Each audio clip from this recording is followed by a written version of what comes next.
अ से अंत, आ से आरंभ। दोनों की राशि एक ही है। दोनों में संबंध भी अत्यंत निकट है यदि आप ध्यान से देखें। कैसे? जैसे ही आरंभ होता है ये निश्चित हो जाता है कि अंत होगा। आरंभ ही नहीं हुआ तो अंत भी नहीं होगा। जिसका आरंभ हुआ है उसका अंत अवश्यंभावी। ये प्रकृति का नियम है, इसे टाला नहीं जा सकता। अब ये बात हम सभी जानते हैं। अब मनुष्य क्या सोचते हैं कि अंत के पश्चात क्या होगा? अब इसका उत्तर उनके पास नहीं।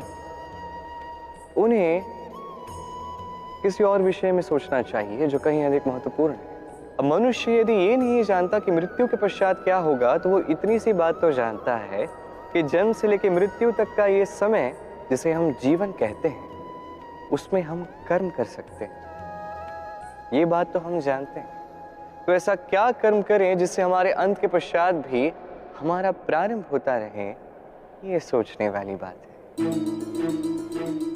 हर एक का जन्म हुआ, उसकी मृत्यु होगी, ये साधारण सी बात है। किंतु इतिहास में आज भी उन्हीं लोगों को स्मरण किया जाता है जिन्हें संसार उनकी मृत्यु से नहीं, अपितु उनके जीवन काल में जो कर्म उन्होंने किए उनसे जानता है। उन कर्मों के कारण इस संसार में उनका नाम, उनके कर्म, उनका व्यक्तित्व, उनकी कीर्ति अमर है और अमर रहेगी। आपके पास इतना समय नहीं है जितना आपको लग रहा है आपके पास है। इसलिए जितनी शीघ्र हो सके श्रेष्ठ कर्म कीजिए, जितने अधिक हो सके श्रेष्ठ कर्म कीजिए। इस संसार में स्वयं को अमर कर दीजिए अपने अंत के पश्चात भी, और मेरे साथ प्रेम से कहिए राधे राधे।